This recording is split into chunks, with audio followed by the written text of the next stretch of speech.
ऐतिहासिक कदम प्रदेश के जो नौजवान हैं, प्रदेश के जो युवा हैं, उनके हित को और जो घटनाक्रम इस सबऑर्डिनेट सर्विस कमीशन में घटता रहा है पिछले 5 वर्षों में, और विशेष 5 वर्ष की बात नहीं करूंगा, जब भारतीय जनता पार्टी की सरकारें हिमाचल प्रदेश के अंदर रही। इसमें मैं आपको पीछे ले जाना चाहूंगा। जब ये बोर्ड का गठन हुआ था, एसएम कटवाल को इसका पहला अध्यक्ष बनने का सौभाग्य प्राप्त हुआ।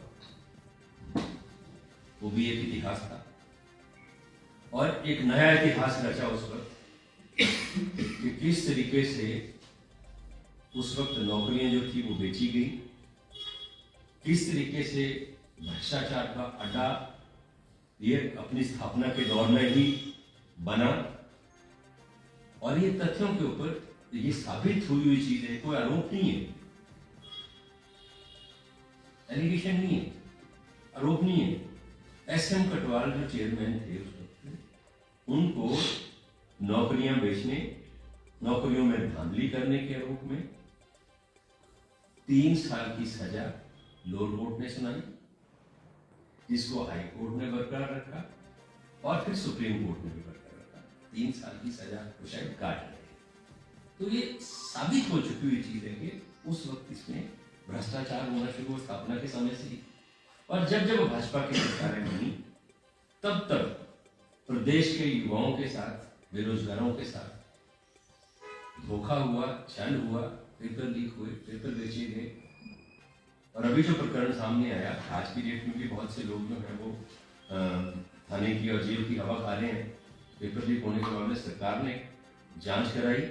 उस जांच में ये स्थापित हुआ कि इन 5 वर्षों में जितने भी नौकरियों से संबंधित इम्तिहान हुए हैं, टेस्ट हुए हैं, उनमें लगभग सब में पेपर लीक हुए हैं, पेपर बेचे गए हैं, नौजवानों के साथ धोखा हुआ है, उनके साथ बेईमानी हुई है, उनके साथ छल हुआ है, उनके साथ कपट हुए। जब होना ही भ्रष्टाचार है, अब वो कह रहे हैं कि इसको बंद करने की बजाय सुधार करना चाहिए था। मेरा जयराम ठाकुर जी से एक सवाल है, और भारतीय जनता पार्टी के जो रणबांकुरे हैं, जो इस मुद्दे के ऊपर बहुत बढ़ चढ़ कर बयानबाजी कर रहे हैं, मैं उनसे ये जानना चाहता हूँ कि 5 वर्ष उनकी सरकार के शासनकाल में, उनकी नाम ये सब कुछ होता रहा, वो कहां सोए? उनके संज्ञान में चीजें क्यों नहीं है? 2 बातें, या तो उनकी मर्जी से हो रहा था, या इतनी निकम्मी सरकार थी जिसका कंट्रोल ही किसी चीज के ऊपर नहीं था।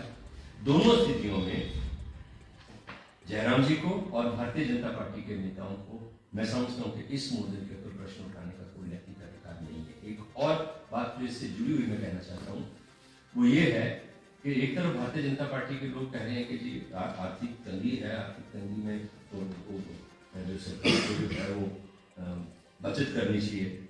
मैं तो समझता हूँ कि इस जब ये बना था तब की स्थितियाँ कुछ और थी। तब सारा कुछ जो है वो मैनुअली होता था, सारी चीज़ें मिशन के दफ्तर लोगों को जाना पड़ता था, वहाँ से कॉल मिलते थे, कुछ होता था, सबमिट बहुत होते थे जाके। आज तो सब कुछ ऑनलाइन है। अगर किसी बेरोजगार साथी को कोई नौकरियां निकलती है, आवेदन करना है, तो ऑनलाइन होता है। इस कार्यालय में किसी को जाने की आवश्यकता थी ही नहीं।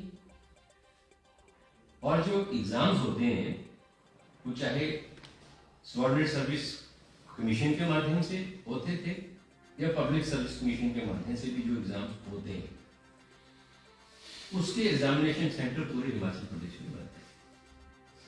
तो अगर ये कमीशन के माध्यम से भी होता है तो जो युवा है उनको तो कोई नुकसान नहीं है, वो ऑनलाइन आवेदन करेंगे, उनके घर के नजदीक जैसे पहले सेंटर एग्जामिनेशन सेंटर होते थे वैसे ही सेंटर होंगे।